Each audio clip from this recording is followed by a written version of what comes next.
నెల 4న అంటే శుక్రవారం రోజున చలో ఇందూరు కార్యక్రమాన్ని కాంగ్రెస్ పార్టీ కార్యకర్తలు, నాయకులు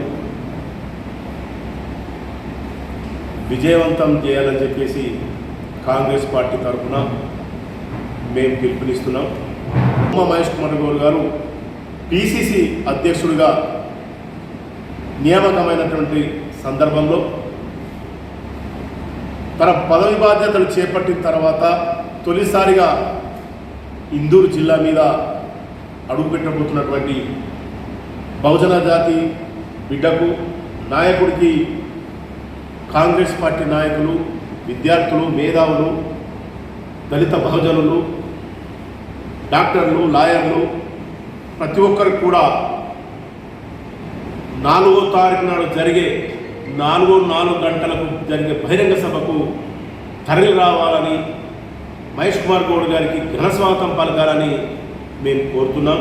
అక్రమ కట్టడాలను ప్రజలు అక్రమ కట్టడాలను శ్రేణివాసం ఏర్పరచుకున్నటువంటి ఇళ్ళని ఎట్లా పూర్తి చేస్తామని చెప్పేసి బీఆర్ఎస్ నాయకుడు కేటీఆర్ గారు హరీష్ రావు మాట్లాడుతున్నారు. ఇవి హరీష్ రావు గారు నీ మామగారు మాట్లాడింది చూడు,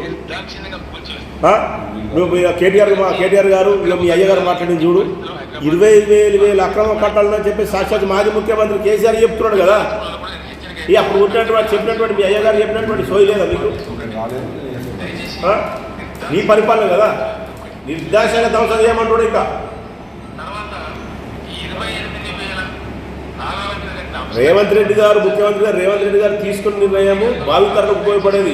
ఏదో కాళేశ్వరం ప్రాజెక్టు లెక్క కోట్ల అనుకున్నందుకు కాదు రేవంత్ రెడ్డి గారు తీసుకున్నది, భావితరాలకు ఉపయోగపడేది, ప్రకృతిని కాపాడడానికి తీసుకున్నటువంటి నిర్ణయం ముఖ్యమంత్రి గారు తీసుకున్నది. దీన్ని ప్రతి ఒక్కరు సమర్థించాలి. కాంగ్రెస్ ప్రభుత్వం ఇక్కడ ఉన్న కాంగ్రెస్ ప్రభుత్వంలో ప్రభుత్వ భాగస్వామ్యంలో కార్యకర్తలతో పాటు మా నాయకుడు కూడా అక్కడ పాల్గొన్నాడు. అంతేగాని ఏదో రిబ్బన్ కట్ చేసిన కారణం ఏదో కాన్ఫిడెన్స్ కారణం లేదు కదా. అంటే దాని గురించి ఏమన్నా ప్రశాంత్ రెడ్డి గారు పుటకాలు ఈ భవిష్యత్తులో అలాంటివి జరగకుండా కూడా మేము చూస్తాము, మా నాయకుల దృష్టికి తీసుకెళ్తాము.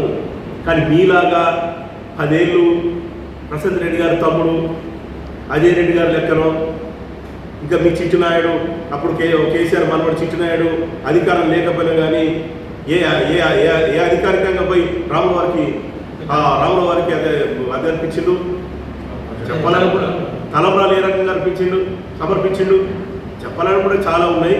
ఎవరైతే ఈ లోకల్ లీడర్ మాట్లాడుతున్నారో రాజకీయంగా అనుభవం లేని నాయకులు నిరాధార ఆరోపణలు మానుకోవాలని చెప్పేసి టీఆర్ఎస్ పార్టీ నాయకులు హెచ్చరిస్తారు.